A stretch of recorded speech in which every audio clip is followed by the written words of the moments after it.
अस्सलामुअलैकुम। आप सब लोग कैसे हैं? उम्मीद करता हूं कि अल्लाह के फजल व करम से सब खैरियत से होंगे। तो दोस्तों, जैरी वीज़ा में अब बहुत ही ज़्यादा अपडेट आ चुकी है।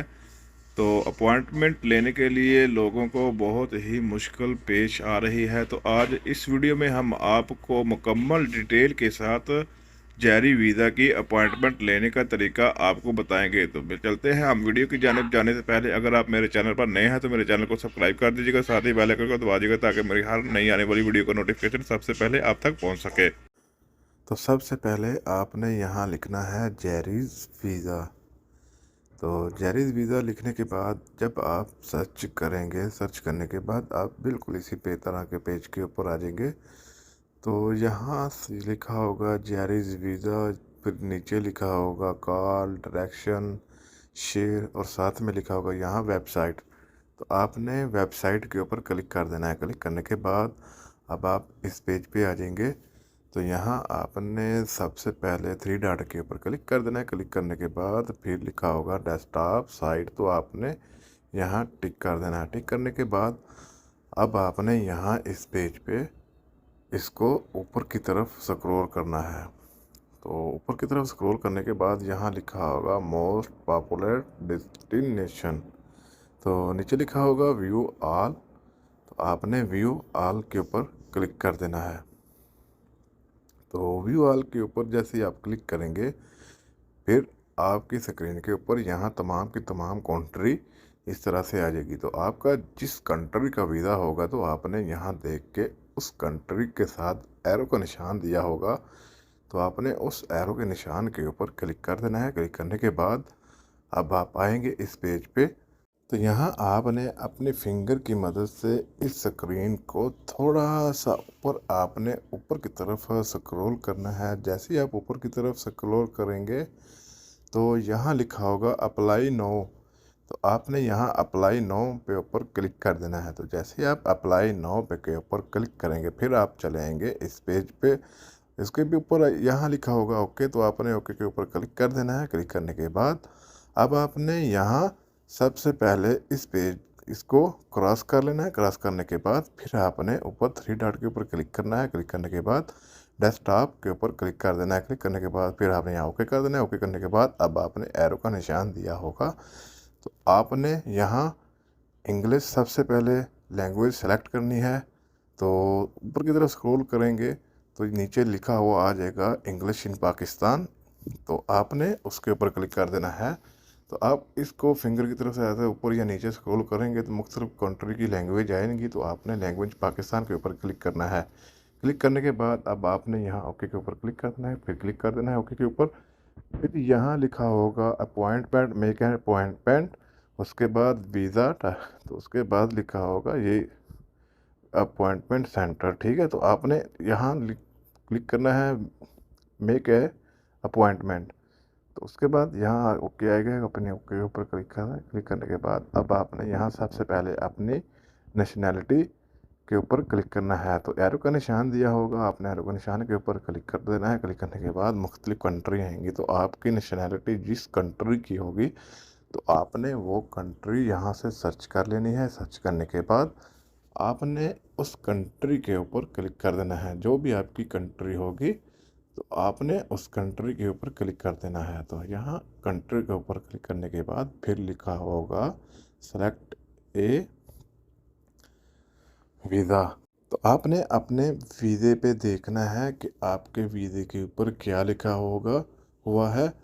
जो भी आपके वीज़े के ऊपर लिखा होगा आपने सेम देख के वो वीज़े के यहाँ पे क्लिक कर देना है। क्लिक करने के बाद आगे लिखा होगा I am not a robot. तो उसके ऊपर आपने टिक कर देना है। यहाँ आपने ये देखना है कुछ एग्रीमेंट दिए होंगे तो आपने ये पढ़ देने हैं। उसके बाद यहाँ टिक के ऊपर कर देना है, दायरा दिया होगा। उसके बाद कंटिन्यू के ऊपर क्लिक कर देना है। फिर आगे ये टर्म्स एंड कंडीशन दायरा दिया होगा तो आपने यहाँ टिक कर देना है। टिक करने के बाद आगे लिखा होगा एक्सेप्ट। तो आपने एक्सेप्ट के ऊपर क्लिक कर देना है। एक्सेप्ट के ऊपर क्लिक करने के बाद फिर यहाँ लिखा होगा आपका फैमिली वीज़ा, जो भी वीज़ा होगा लिखा होगा। उसके बाद इंडिविजुअल लिखा होगा, आगे लिखा होगा फैमिली। अगर आप अकेले हैं तो इंडिविजुअल के ऊपर क्लिक कर दीजिएगा।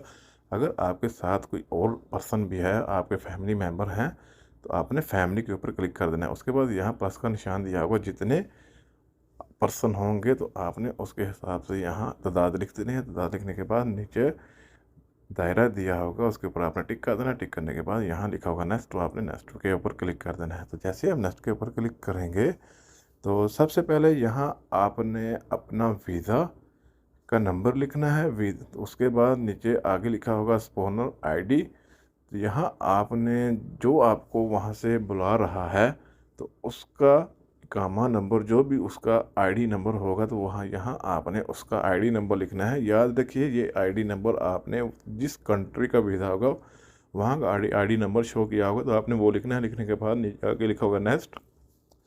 नेक्स्ट लिखने करने के बाद फिर आप आ जाएंगे इस पेज पे। तो सबसे पहले आपने यहाँ अपना फर्स्ट नेम लिखना है, उसके बाद यहाँ आपने लास्ट नेम लिखना है। तो सेकंड नेम और फादर नेम वाले खाने को आपने छोड़ देना है। जिस खाने के ऊपर ये इस तरह का लाल टिक बना होगा, स्टार दिया होगा लाल रेड कलर का, तो आपने सिर्फ उसी खाने के अंदर अपनी इन्फॉर्मेशन एंटर करनी है, और जिसके अंदर नहीं दिया होगा आपने उसको छोड़ देना है। तो इसके अंदर आपने अब जेंडर सेलेक्ट करना है। उसके बाद ये मैरिटल स्टेटस आपने यहाँ सेलेक्ट करना है, मैरिड है, डिवोर्स है, जो भी है। उसके बाद नीचे आ गया जी नेशनैलिटी, आपने यहाँ अपनी नेशनैलिटी के ऊपर क्लिक कर देना है। तो नेशनैलिटी के ऊपर क्लिक करने के बाद आगे लिखा होगा रिलीजन, आप किस मज़हब से ताल्लुक़ रखते हैं उस मज़हब के रिलेटेड आपने यहाँ लिख देना है। उसके बाद आ गया ऑक्यूपेशन पे अगर आप वाइफ हैं तो हाउस वाइफ लिख दीजिएगा, अगर बेटा या बेटी, फादर मदर जो भी हैं तो आपने लिख देना है। उसके बाद क्वालिफ़िकेशन आ गया, उसके आगे लिखा होगा सोर्स ऑफ डिग्री, तो आपने अपनी डिग्री इसको छोड़ देना है। उसके बाद महरम रिलेशन, इसको भी आप छोड़ दीजिएगा। जिसके ऊपर स्टार बना होगा तो वो इन्फॉर्मेशन आपने लिखनी है। आगे आ गया महरम नेम, इसको भी आप छोड़ दीजिएगा। आगे लिखा होगा कॉन्टैक्ट नंबर, तो आपने यहाँ अपना नंबर लिखना है। तो जिस नंबर पर डिलीवरी आप चाहते हैं वो नंबर आपने यहाँ लिखना है। उसके नीचे आ गया जी ईमेल एड्रेस, तो यहाँ आपने ईमेल एड्रेस अपना लिखना है। एड्रेस लिखने के बाद यहाँ आ गया सऊदी मिशन इन, तो आपका वीज़ा किस जगह से, किस मैसेज से लगेगा, इस्लामाबाद या कराची आपके वीज़े के ऊपर लिखा हुआ, तो आपने उसके हिसाब से यहाँ क्लिक करना है। उसके बाद आ गया पोर्ट ऑफ एंट्री, किस सिटी पे आप लैंड करेंगे, किस सिटी में आप इंटर होंगे, तो आपने उस सिटी के ऊपर क्लिक कर देना है। उसके आगे आ गया जी यहाँ transport by air, by land, by sea, open, कैसे आप सऊदी अरेबिया में एंट्री करेंगे। उसके बाद यहाँ कार्ड नंबर आपको छोड़ दीजिएगा। उसके बाद नंबर ऑफ़ एंट्रीज, कितने दिन का वीज़ा है आपने वीज़े के ऊपर देख लेना है, वीज़ा आपका कितना दिन का होगा तो आपने उसके हिसाब से यहाँ लिख देना है। उसके बाद आ गया ये एड्रेस के 3 खाने दिए होंगे तो आपने एक ही एड्रेस तीनों के अंदर नहीं लिखना, तो आपने अपना पूरा एड्रेस इन तीनों खानों के अंदर मुकम्मल करना है। तो इन तीनों खानों के अंदर आपने अपना एड्रेस मुकम्मल करना है। उसके आगे लिखा होगा सिटी, तो आपने अपने सिटी का नाम लिख देना है। यहाँ फिर आपने पासपोर्ट नंबर लिखना है, फिर आपने फिर एक दफ़ा फिर रिपीट पासपोर्ट नंबर का लिखना है। उसके बाद पासपोर्ट टाइप नॉर्मल, जो भी आपका पासपोर्ट होगा वो क्लिक कर दीजिएगा। प्लेस ऑफ इशू, किस कंट्री से आपका पासपोर्ट इशू हुआ। उसके बाद डेट ऑफ इशू, आपके पासपोर्ट की डेट ऑफ इशू, फिर पासपोर्ट की एक्सपायरी डेट ये आपने यहाँ लिखनी है। फिर लिखा होगा प्लेस ऑफ बर्थ, कहाँ आप पैदा हुए, यहाँ आपने अपनी डेट ऑफ बर्थ लिख देनी है। तो ज़्यादातर लोगों को ये मुश्किल आ रही होगी कि उनको नाम लिखते वक्त बहुत ज़्यादा ये प्रॉब्लम आ रही होगी, तो मैं आपको बताता हूँ कि आपने नाम कैसे इस प्रॉब्लम को फेस करना है। एक मिसाल के तौर पर मैंने इमरान लिखा, तो अब जब मैं नेक्स्ट लिखूँगा तो इस तरह का रेड कलर का एरर आ जाएगा, प्लीज़ इंटर वैलिड नेम। तो आपने एक दफ़ा इमरान लिख के आगे 1 लगा देना है। उसके बाद आप नेक्स्ट लिखेंगे तो फिर दोबारा आपने 1 मिटा देना, तो ये हमारी रेड कलर ख़त्म हो गया, ठीक है।